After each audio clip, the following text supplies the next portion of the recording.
Saya Ibu Zulfa Syarifah Alia, Guru Pengampu Layanan Bimbingan dan Konseling. Anak-anak, kita sekarang masuk di pertemuan yang kedua.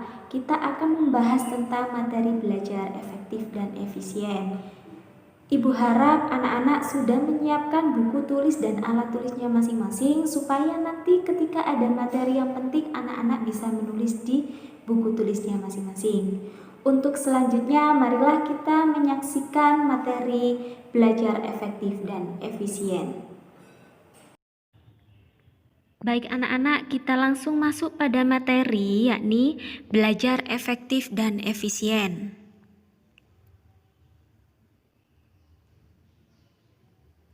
Apakah pengertian belajar efektif dan efisien? Belajar efektif dan efisien adalah sebuah proses belajar yang menyenangkan, terjadwal dengan baik, tidak menghabiskan banyak waktu, tetapi bisa mendapatkan hasil yang maksimal demi mencapai keberhasilan dalam sebuah proses belajar. Jadi belajarnya itu sesuai dengan mood kalian. Nah, dalam belajar, otak kita juga dipengaruhi oleh kondisi fisik kita.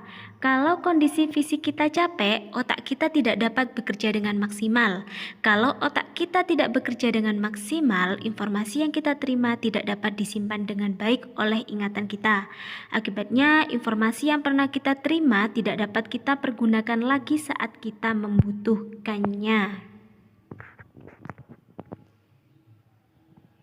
Nah, di sini ada macam-macam gaya belajar. Ada 3, yakni gaya belajar visual, gaya belajar audio, dan gaya belajar kinestetik. Gaya belajar visual, yakni dengan cara melihat, membayangkan, dan memperhatikan. Gaya belajar audio, yakni dengan cara mendengar. Jadi kalian bisa belajar dengan cara mendengarkan musik. Gaya belajar kinestetik, yakni gaya belajar dengan cara bergerak, merasa, menyentuh, dan menggenggam.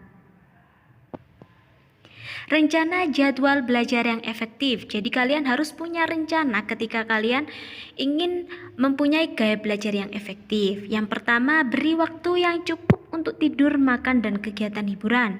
Prioritaskan tugas-tugas. Luangkan waktu untuk diskusi atau mengulang bahan sebelum dibahas di kelas. Jadi kalian sebelum masuk di kelas, mungkin di rumah kalian harus mengulang terlebih dahulu materi dari minggu yang lalu. Terus atur waktu untuk mengulang langsung bahan pelajaran setelah di kelas. Ingatlah bahwa kemungkinan terbesar untuk lupa terjadi dalam waktu 24 jam. Cara belajar efektif untuk mapel berbasis teoritis. Yang pertama, yakni ciptakan suasana belajar yang nyaman. Jadi ketika di rumah kalian harus menciptakan tempat belajar yang nyaman, dan ketika di kelas kalian juga harus bisa menciptakan tempat belajar yang nyaman. Yang kedua, rangkum materi pelajaran atau mind mapping. Yang ketiga, metode mempersingkat atau memodifikasi menyerupai nama sesuatu. 4, mengingat yang telah dipelajari. Dan 5, belajar rutin tapi jangan terlalu lama. Jadi kalian semisal sehari belajar 2 jam harus rutin. Nah, selanjutnya cara belajar efektif untuk mapel berbasis matematis atau eksakta. Untuk poin yang pertama, ciptakan suasana belajar yang nyaman. Kedua, rangkum materi pelajaran atau mind mapping. Yang ketiga, belajar memahami bukan menghafal. Jadi, semisal pelajaran matematika, kalian harus memahami rumus-rumusnya. Belajar dengan banyak praktik atau latihan soal. Yang kelima, yakni belajar secara berkelompok. Untuk selanjutnya, cara belajar efektif untuk mapel produktif. Yang pertama, pahami teorinya untuk setiap mata pelajaran yang dipraktikkan sesuai dengan kompetensi keahlian yang dipilih. Seperti semisal kalian memilih jurusan boga, jadi kalian harus memahami semua mapel produktif di jurusan boga.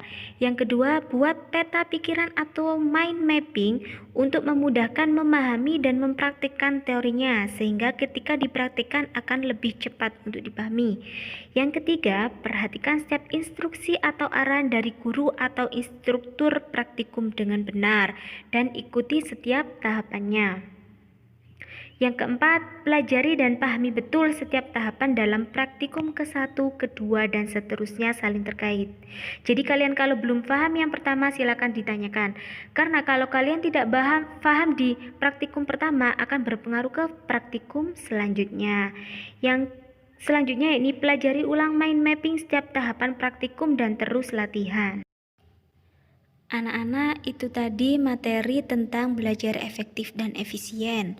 Untuk latihan atau evaluasi nanti saya cantumkan di kolom tugas. Jadi silakan dicek masing-masing kelas dan jangan lupa nanti dikumpulkan di WA Bu Zulfa. Demikian video pembelajaran dari saya. Jika ada pertanyaan, silakan tinggalkan pada kolom komentar. Atau jika pertanyaan bersifat pribadi, bisa menghubungi Bu Zulfa melalui WhatsApp. Kami, tim BK SMKN Prigen siap menjadi sahabat kalian. Jangan lupa di like, komen, share, dan subscribe supaya video pembelajaran ini bisa bermanfaat untuk kita semua. Terima kasih. Wassalamualaikum warahmatullahi wabarakatuh.